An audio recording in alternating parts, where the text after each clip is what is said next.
I think all the parents listening to the podcast, we've all had interactions with kids that we thought were different.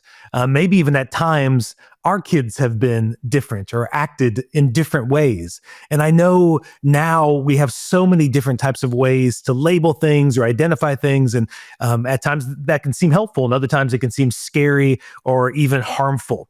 And we all get caught in these moments of, is my kid developmentally progressing correctly, or is there some kind of thing going on here that we need to go get looked at? And I think one of the most common things we run into today is the diagnosis of autism. And if your kid hasn't been diagnosed with that, your kid probably knows other kids who have, or your kid's been around, whether it's in public school or private school, whatever school setting they're in, they've been around other kids who have this diagnosis or definitely are showing signs of autism and ways in which they just think differently and do things differently. And so we wanted to really help equip parents. And so last year we had on some great guests, Dr. Fredriksen and Dr. Rothman, who wrote a book called Different Thinkers ADHD, where they tackled that. So I encourage you to go back if you want to know more what they had to say about ADHD. But this time they've written a book, Different Thinkers Autism. And I think this is a book that every parent should have on their shelf to not only help their kids understand themselves and other kids, but also just to be more informed about what's going on in the brain of these kids. I think it's so important to know what's happening inside of us so we can better understand and not be so afraid of what's happening outside of us. So I know you're going to be informed and enjoy this conversation with these two experts in this field. And before we jump into the interview, please take a moment to stop, rate, review this podcast. Every time you do that, it really helps us reach more and more parents. And once you listen to this podcast, if you think, hey, this episode would really help this family, share the podcast with them. Let them know about this book, because we really want to help support you and the parents you know better understand these really common things going on with kids these days and how not to be scared of them. So enjoy the episode. Welcome to the Art of Raising Humans. The Art of Raising Humans is a podcast designed to support, equip, and encourage parents on how to create long-lasting, deeply connected relationships with their kids that's free from fear and shame. Come join us on the journey.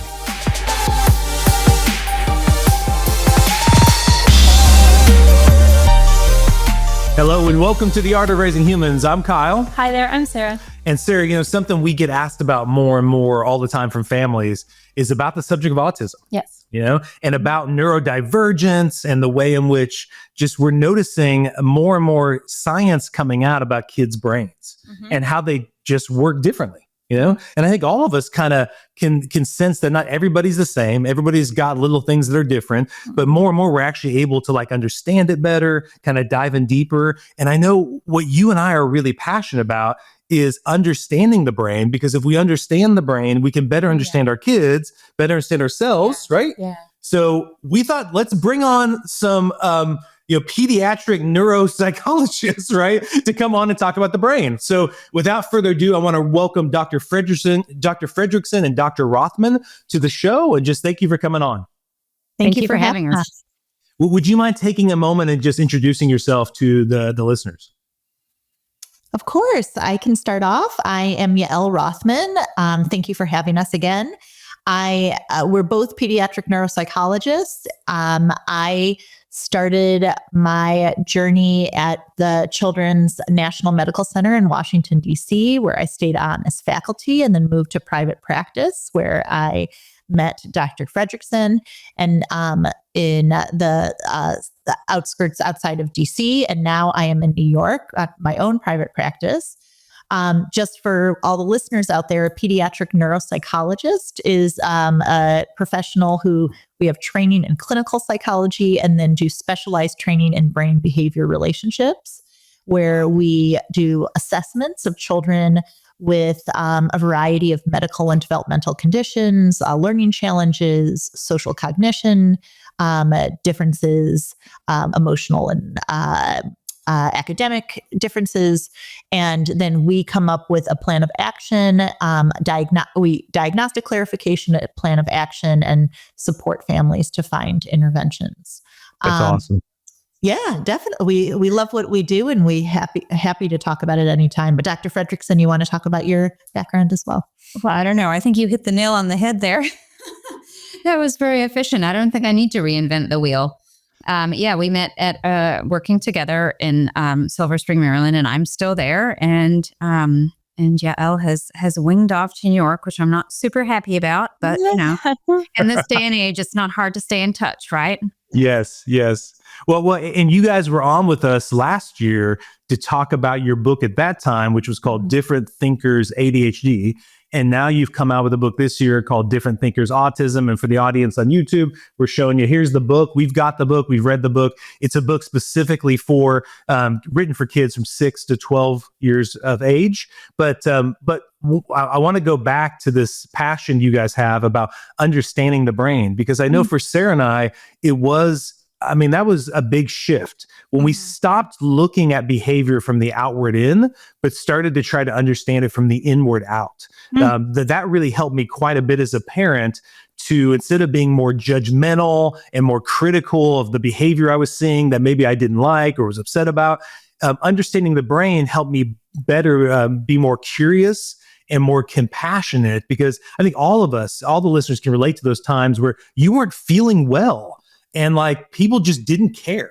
They just were like upset with you because you weren't acting good, and they got mad at you. And so I think there's a lot of awareness that still needs to be raised to help people to move from that outward in model to more of the inward out. But I'd love to hear from you. Why did you guys want to do this book on autism? What was it that you were passionate about helping parents with? Well, to your point, though, just quickly, I really like that way of thinking about it, the inward out. Because obviously what's obvious to us as observers, we see what's on the outside. And it can be so difficult to know what's going on internally. And of course, there can be multiple moving parts, so it can be hard to sort through. We talk all the time and remember ourselves in the course of parenting our own children all the time, that whole idea of distinguishing between what someone cannot do and what they're choosing not to do, right? Because there are always going to be times when kids it's just part of human nature. There are going to be times when people choose not to do the things they're supposed to do. But in general, if you're seeing persistent difficulty, right, it tends to be more of an ability thing versus a purposeful, intentional. And so that's what drove us really into the work that we do. And as you recalled, our first book was ADHD. And we moved on to autism because that's another group of people who we work with very frequently. And we wanted to just provide that same sort of input to that population. I think part of our job is we give a lot of parent information. We talk to parents and educators and other clinicians. But really, again, our passion is for children and adolescents to get to learn about how they process information and help them become their own best self-advocates. That is really the goal, is if everyone around you knows information that you are not being given, it's not going to be helpful for the kid. And I know we talked about this last time too. Children we don't give them enough credit. They know something is going on. They know something is different. And the human condition is when we don't have the words for what's going on, we immediately go negative. And instead of having kids do that, we can give them the proper terminology, supports. You are so awesome at this, but this is a little harder for you. And here's how to make it easier. Amazing. That's what we want. That's our goal, is for the kids to get to have this knowledge. Well, and I hope every listener heard what you said there that I thought was really powerful, was when we don't have the words, and what I take that as, when we don't understand, when we can't describe or comprehend what's happening, we tend to get afraid, and then we move towards the critical, we move towards the negative. And I think that's even true for kids. When kids are doing things and they don't know why they're doing that way, or why they're not fitting in the way in which they should, they move towards the critical too, because they go, what is wrong with me? Why am I not able to do this? And it's this whole dance that gets caught up in these families that Sarah and I've seen all too often, I'm sure you have as well, is where we start to get confused. We can't understand. So then we start to get afraid, and then it becomes a whole kind of shame, kind of negative cycle, and so books like what you're saying, and not only helping the parent understand,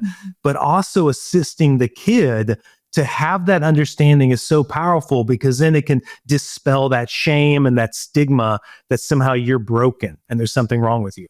Right. You so often hear that negative narrative, and I'm sure you do in the course of your work too, not just that people direct toward others, but that people direct toward themselves, because kids, as Yael was saying, are so much more perceptive than we sometimes realize, and they know something's not going right. And the amount of times we hear kids say, I'm just stupid, or nobody likes me, and these awful sort of really harsh self-assessments, when there is a reason for why things have been harder. And if we can help them understand that reason, and guess what? There are plenty of other kids who deal with this too, and here are strategies that have been helpful for them. Maybe we can try those things with you, kind of thing, I think is such an empowering perspective. Yeah. And another reason we wanted to write the book was for the families and the parents, and also providers and educators, about maybe dispelling some misconceptions and helping raise awareness and take away stigma surrounding a diagnosis or about neurodivergence in general. And I do appreciate, I know we keep talking and not giving you a chance to ask a question, but I do appreciate how there's more openness about that these days, right? Yeah. I went on Monday, I went to a local elementary school to do readings from pre-K to third grade from our ADHD book. And I would start by saying, so have you heard this word? And everybody's like, I have ADHD. We all have ADHD in my family. And I was like, gosh, when I was a kid, I cannot imagine people being so just open and comfortable. And so I do appreciate that evolution. Yeah. That's great. Yeah, I think for so many years there's this tug in parents. Am I going to make it worse if we actually say this out loud? Yeah. Is it going to make things worse? I don't want my child to then, they somehow feel like your child already feels different. They're like, oh, but I don't want them to feel even more different or more broken, or let it be an excuse, or there's so much fear around that. And I appreciate the language you use in this, and how I think it just shifts some of that, oh, this is how your brain works. And I'm kind of wondering, it sounds like you're an advocate for informing children and helping families understand what's going on and how to navigate these differences. What do you see on the other side of being nervous to share that? And then, but then you have the sit down, you do talk to your child, and down the road, what do you see that does for children, for families who do that? Yeah, that's great. One of our most common topics is to combat this worry. I think parents often bring that to us. Oh, you want to tell my child, but then they'll feel more negative. Then they'll use it as a crutch, I've heard before, or they'll have a bad experience, feel ostracized. And it is almost always the opposite experience, that a child feels seen and heard. And as they get older, might identify their tribe. Like maybe it's other autistic individuals that I connect with. I understand how to speak up when I need support. Hey, I do best when I sit in the front of the class, or I'm going to have to keep these earbuds in to drown out some sound, or whatever it might be, to learn to advocate for that. And that's what you want for these people, for these children to grow up to be the most independent and successful individuals, is that they can use their voice to ask for what they need. And we have this talk a lot. And we talk to parents about getting comfortable with this information before you ever start talking to your child. So you can come in already like, I'm in a great place. I understand. I know what I'm talking about before I give this information. So you're not coming in with any bias and yourself.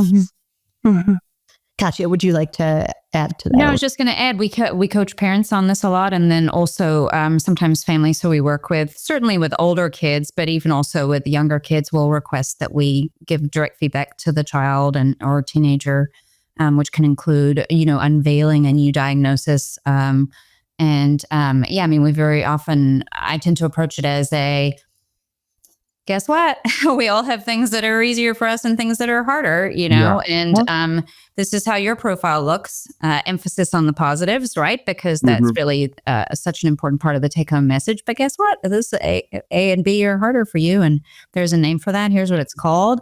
Plenty of other people also sort of have this, and there are great things we can do at school, at home, et cetera, to help sort of boost up the areas that are harder for you. And I think it ends up being less of I've gone away with like some label that's scary, and more of an empowering self-actualization sort of type experience. Yeah. You know what I mean?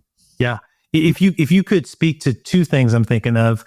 One, I think it seems like there's been an explosion of kids being diagnosed with autism, right? So I remember back in the day when ADHD was first a thing, and it seemed like every kid was getting diagnosed with that, at that time as well. And so if you could speak to that, is there a lot of misdiagnosing of it? Is it more just an awareness of it more? And so can you kind of inform the audience about that? Because it just seems like you're hearing about it all the time in a way you didn't used to. Definitely. A lot of the increase in diagnoses is in the more subtle presentations of autism. So these were individuals who would have been missed earlier. Okay. So it's not that the explosion has happened with as maybe we're all aware, this huge umbrella term of autism encompasses a quite a discrepant population, from individuals who could be nonverbal, individuals who could be intellectually disabled, to we think Albert Einstein, and individuals who are very Bill Gates. Bill Gates, has talked about how he thinks he would have met criteria for a diagnosis. So it is these more subtle presentations where the individuals, females, were not as often diagnosed early on. So that seems to be where a lot of the increase has happened. Are there misdiagnoses is an interesting question. We are evidence-based practitioners. We follow the criteria for a diagnosis. Could there be a Sure, I'm sure that could exist. I don't think that's what the numbers are that are happening. And we always, at least I know I can speak for both of us diagnostically, but we always err on the side of caution, right? So if you're not sure, or if you feel quite, first, we're very data driven. We're going through those. It's not like, this feels like X, Y, Z to me. It has to be very data driven, because you really want to be able to dot your I's and cross your T's. So you work with the child yourself. You speak with the parents and get data from them. You speak with teachers, get data from them, therapists, psychiatrists, whoever, so you're getting lots of different angles. And if you're sort of like, I'm not quite there yet. Like, I think this is it, but we're not quite ticking all those boxes. And then you proceed with caution, and you just talk to the family and you say, here's sort of what I'm wondering about. I'm not sure about this, this, and this. Let's talk about it and see if we can flesh this out. And I think too, it's so important who knows the child better than their parents, to involve them in this collaborative process. It's different than that traditional medical model where you go into the office and the person has their white lab coat on and you come out and they say, you do have this, you don't. It's a little, we really want to involve the families and get their information and their support with this process. Well, and also on top of that, I think a lot of the diagnosis, quote unquote, explosion that I'm talking about is you see a lot of kids getting the diagnosis, and mom or dad will come in and they'd be like, I think I probably have it too. Yes. It's like, you 100%. see, like you're saying, there's a lot of like, they just never got diagnosed because it never was that. And so you do see that happening more, of just that awareness of what it is. Oh, I always thought this was a little, weird about me or whatever. Like, oh, that explains it, But if you could tell the listeners, why did we get rid of Asperger's, for instance? Because I think that was kind of, for me, when I was an elementary school counselor, that was when I heard a lot for kids with that kind of subtle kind of autistic stuff going on. But why did they get rid of that and move more towards this broader umbrella term. Right. I think it was a useful term in many respects, simply because it did allow that designation, like it gave people language to use to make that distinction. Right. And I think many parents were more comfortable with that term because, again, there was the implication this is a bright kid and, and of course, we know that the diagnosis of autism also refers to bright kids, but it was just that distinction, I think, felt more ironclad to people. So I think there are multiple reasons the diagnosis was removed. I mean, one is that, the person on whom it was based, Hans Asperger, was discredited for his work related to the Nazis and so on. And so that his name was tarred, right, and negative implications associated with his name. So that was part of it. And then another part was inconsistency in diagnosis. So I remember hearing around the time they updated the diagnostic manual in 2013 when Asperger's was removed. I remember hearing that in California, for example, if a kid met criteria for Asperger's, many clinicians would diagnose autism because you needed autism to get it was the diagnosis required to get the services or the insurance, what. So I remember hearing at the time. So there were just times when people were diagnosing strategically to get their clients needed services. And so you might have a client and a kid in one state who would be called one thing, and the same kid would be called something else in another state because of the desire to access needed service, that sort of thing. There's just this inconsistency. And so I think it became, it started to make, and finally, I would add also, I think some of this perception that Asperger's was this sort of high functioning, bright, was not always necessarily the case, right? And so that it was sort of, it could be misleading at times, right? So people could qualify for an Asperger's diagnosis, but still be quite affected and have a hard time navigating through certain things in life, which people didn't always understand because they had this association with it being this quote unquote sort of milder type thing. The other diagnosis was called autistic disorder, but you could have what people would call high functioning autistic disorder. Yeah. And then it was muddled. But I also think that it's a little controversial that we kind of pushed everything under an umbrella without really understanding, do these have separate neurobiological bases? And there's a lot to understand here that we still will have to do research on and look into. The population is so discrepant. I'm not sure if you know this quote, but we say it all the time. You meet one person with autism, you only have ever met one person with autism. Okay. It's just, have you heard that one before? No, I've not. No. Definitely a motto I would say that we share because it is very different, the presentation. Everyone meets the same criteria, but the way they present can look very different from one person to the next. Yeah. So you can now, under the current autism diagnosis, you are supposed to distinguish level 1, 2, 3, which refers to different levels of impact or severity, sort of levels of need.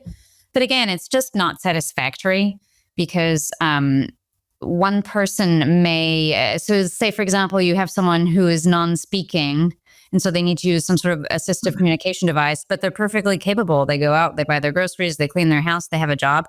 What level is that person on, right? I mean, or the professor who, is, the stereotypical absent-minded professor who may not have the street smarts, practical skills to navigate through.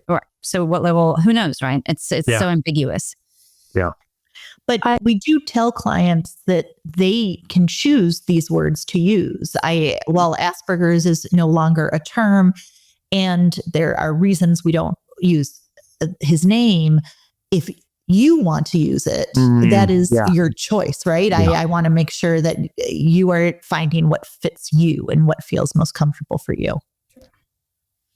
All right, I have a question, but I'm not really sure how to word it. So I'm going to work on this here, see if I can get this across.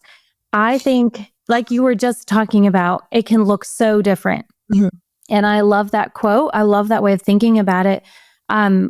What it brought up for me are all the parents who you see this thing happening with your child and you think it's a behavior problem. And so you're disciplining them. Why are they doing this? It can feel very intentional on the child's part. It feels like they're just pushing back at me.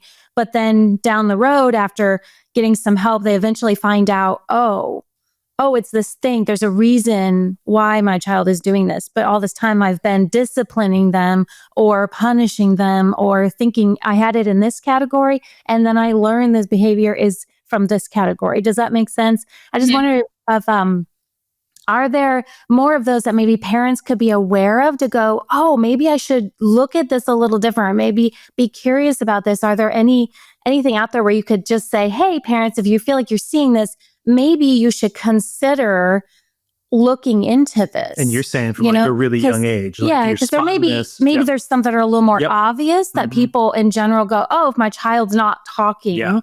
But maybe there's some, I don't know, are there some that you could speak to or say, hey, maybe just be curious about this? Yeah, it's good. And part of the Elle, you should answer that because I heard an intake and I knew you had a thought. But I was going to say part of the problem is that it's this like social media world where we see the best side of everybody else's life. Because some people post about tragedy and so on, but very often it's, let me share my cool vacation pics or my back to school pics or my graduation pics or whatever. And so we don't see, so part of, as you were talking, I was thinking part of what has helped me on my journey as a parent is my girlfriends, right? And the mom friends I meet through like the kids' preschool or elementary school or Girl Scouts or whatever. And it's sort of comparing notes. But you have to have a level of comfort with a person to do that because people don't openly share those things because we're socialized now to post all this sort of like idealized sort of stuff on social media. And then you might go around thinking, well, I'm the only one whose kid is it something wrong with them? Is it something wrong with me? And it can feel very isolating. So taking that leap to trust that you're, and developing those friendships and just that community, I think is such a powerful tool. Yeah. I think whenever you as a parent are starting to question something, you should always ask and find out a little bit more. And starting with a pediatrician can be a perfect step. But if you're noticing frustration regularly, the question might be like, is this what is expected? Because we're all frustrated sometimes as parents, or is this unexpected? And I say everyone should ask and find out a little bit more here. If you're thinking of, oh, these typical features are seen in what we would expect, it's hard to have those like a set, right? Because of the variability in populations. I think another piece to keep in mind, and we share this a lot too, is that children, they want to be good. They want to be praised. They want to do well. And if you are seeing your child like more in he wants to be bad or she wants to frustrate me and this is manipulative, I would reframe that a little bit and take a look and say, oh, actually, I wonder if this is really hard for my child to listen and follow this direction. Maybe this is a true brain-based challenge. Yeah. I wonder if this is really hard for my child to sit still at the dinner table. I wonder if it's really hard for my child to engage in back and forth play with me, and just kind of do those questions, keeping in mind, or handling the unexpected is a very big one. I wonder if transitions are truly complicated for my kiddo, and then always ask. I do think parents' intuition is so powerful. And so I would ask if you're having any questions. Yeah. And if you feel, I was just going to say, and if you feel that you're being poo-pooed, because parents will come to us and say, oh, well, the pediatrician just said that this is typical and I'm just an anxious parent. Yes. I mean, then maybe that's not the pediatrician for you because maybe you are anxious, but that's not the thing to say to someone who's anxious, right? So, I mean, just look at your team around you and evaluate whether you're comfortable with them. Well, and then of course, I think you'd recommend they buy your book too.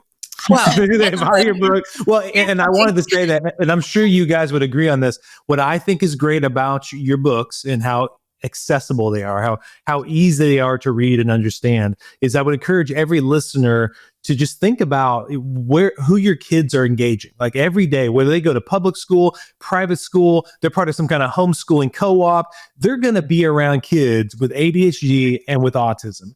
And I think sometimes what that can lead to, going back to when we don't understand something, we become very judgmental and critical of it. And we think, what is wrong with that kid? That kid is so weird, or what's his deal? When really what I think has been so wonderful about what I saw in the public school setting where I was an elementary school counselor is once they started doing the integration approach, where kids with special needs were more integrated into the classrooms, I saw that sometimes handled really poorly, but I also saw that handled really well, where kids who had never been around a kid who had some special needs, and like autism or ADHD, all of a sudden you saw them have more compassion and more that they wanted to be more helpful. They didn't see that kid as weird. They saw that kid as interesting, and they really were curious about how that kid saw the world and how he talked, right? And it was really cool to see that happen. So what I think is really cool about your books, really helpful, is if parents just had them on their shelves whenever they see their kid interacting with another kid, and they're like, why is that kid acting that way? They can be like, let's read this book. Let's understand, because then we can be helpful and maybe know how to relate and how to connect with that kid, so that kid doesn't feel alone, isolated, and just ashamed of who they are.